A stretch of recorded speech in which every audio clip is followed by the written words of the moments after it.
Hi friends, welcome to my channel love for nature by ఇషాజ్.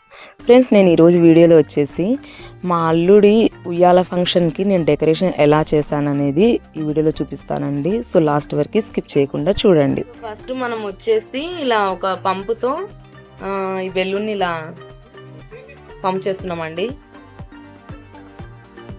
మా sister pump చేస్తున్నారు.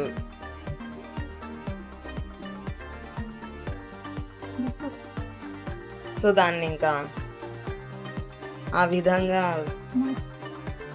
ముడి వేసేసి దాన్ని ఏం చేయాలంటే, సో ఇది చూడండి, ఇక్కడ ఇది వచ్చేసి నేను మీషోలో తెప్పించానండి టేపు. దీన్ని వచ్చేసి ఇట్లా పెద్ద హోల్ ఇంకా చిన్న హోల్ రెండు ఉంటాయి. ఇందులో మనం వచ్చేసి ఇందాక బెలూన్ ఊదినాం కదండి, ఆ బెలూన్ని ఈ పెద్ద హోల్లో ఇలా పెట్టేసి దాన్ని చిన్న హోల్లోకి జరపాలండి. అది ఇంకా బయటికి రాదన్నమాట, ఇంకా స్టిక్ అయిపోయి ఉంటుంది. సో ఈ విధంగా నేను చూడండి ఎంత పెద్దగా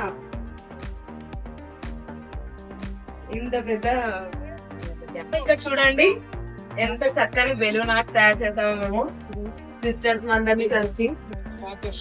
నైస్. సో ఆ ఆర్చ్ని నేను వచ్చేసి ఇలా డెకరేషన్ చేశానండి. అంటే సింపుల్గా డెకరేషన్. నా దగ్గర ఆల్రెడీ ఆర్టిఫిషియల్ మ్యారీగోల్డ్ ఫ్లవర్స్వి దండలు ఉన్నాయన్నమాట. దాన్ని ఇలా చేశాను. సో తర్వాత వచ్చేసి నేమింగ్ బోర్డ్ని ప్రిపేర్ చేస్తున్నాము. ఇది ఎలా ప్రిపేర్ చేస్తాననేది ఈ వీడియోలో చూపిస్తాను చూడండి మీకు. ఇప్పుడు ఇది క్రేడిల్ సెరమనీ అనేది బోర్డు ప్రిపేర్ చేస్తున్నామండి. దానికోసం నేను rose flower and Cello tape use చేస్తున్నాను, మరియు సీజర్ కూడా కావాలి దీనికి. ఇప్పుడు వచ్చేసి నేను ఏం చేస్తున్నాను చూడండి, ఇక్కడ ఆల్రెడీ మా సిస్టర్ రాశారన్నమాట క్రేడిల్ సెరమనీ అనేది. నేను దాని మీద ఇలా ఫ్లవర్స్ తో డెకరేషన్ చేస్తున్నానండి. ఇక్కడ చూడండి, ఇది వచ్చేసి ఫ్లవర్ పెట్టాను అండ్ మళ్ళీ ప్లాస్టర్ కూడా అతికించాను దీనికి. ఇప్పుడు అలానే మొత్తం అతికించుకుంటూ వెళ్తాను. సో ఇది చూడండి ఇంకా వీడియోలో.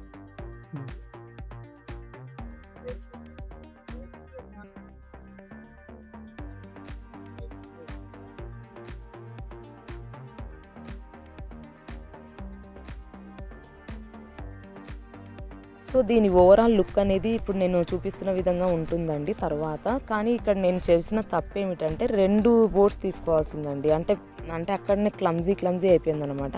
ఓకే, వీడియోస్లో అయితే బాగానే కనిపిస్తుంది అనమాట, ఫొటోస్లో వీడియోస్లో. సో ఓవరాల్గా డెకరేషన్ వచ్చేసి ఇలా వచ్చిందండి. అంటే సింపుల్గా ఎవరైనా ప్రిపేర్ చేసుకోవచ్చు, ఒక ఐడియా అన్నమాట అంతే చూస్తున్న వాళ్ళకి. తర్వాత ఉయ్యాలకు వచ్చేసి అలా బెలూన్స్ కట్టి కొంచెం పూలు అలా పెట్టాము. ఇంకా సో బోర్డ్ని వచ్చేసి ఇట్లా కింద పెట్టానండి. ఇది వచ్చేసి మీకు ఫోటోలలో ఇప్పుడు చూపిస్తాను చూడండి. సో తర్వాత రిటర్న్ గిఫ్ట్స్ కోసం మా బ్రదర్ ఇలాంటి బాక్సెస్ తెప్పించారండి. అంటే మనము దాంట్లో లడ్డు పెట్టించిన తర్వాత బాక్సెస్ యూజ్ అవుతాయి అనేసి. ఇప్పుడు వచ్చేసి ఇక్కడ తను ఏం చేస్తున్నాడంటే ఆకుల్ని మాయిశ్చర్ తీసేస్తున్నాడు, ఎందుకంటే లడ్డు పెడితే కనుక ఫంగస్ ఫామ్ అవుతుందని. సో ఇతను వచ్చేసి ఆకు వక్క పేనుది పెడతాడు అందులో. తర్వాత ఈ అబ్బాయి వచ్చేసి అబ్బాయి పేరు అంటే అల్లుడి పేరు వచ్చినది స్టిక్కర్ దానికి అతికిస్తాడు. ఇంక ఈ లడ్లు అండి, లడ్లు వచ్చేసి ఇంకొక అతను దాంట్లో పెట్టేస్తాడు అన్నమాట. సో ఈ విధంగా ఫస్ట్ వచ్చేసి ఆకు వక్క పెట్టించి ఆ స్టిక్కర్ అతికించిన తర్వాత దాంట్లో లడ్డు పెట్టి మూలలుగా ప్యాక్ చేసి ఇంకా అందరూ వచ్చిన చిల్లాకి అదే ఉయ్యాల ఫంక్షన్కి వచ్చిన వాళ్ళందరికీ ఇచ్చేసినామండి ఈ విధంగా. సో మీకు కనుక ఈ వీడియో కనుక కొంచెమైనా మీకు ఏదైనా ఐడియా ఇచ్చింటే కనుక డెకరేషన్ గురించి కానీ లేదంటే ఏదైనా ఇప్పుడు రిటర్న్ గిఫ్ట్స్ గురించి కానీ కొంచెమైనా ఐడియా వచ్చింటే ఈ వీడియోని ఖచ్చితంగా లైక్ చేయండి. మరి ఇలాంటి వీడియోస్ కావాలంటే కూడా ఈ ఛానల్ని ఖచ్చితంగా సబ్స్క్రైబ్ చేసుకోండి. So thank you for watching friends. Bye.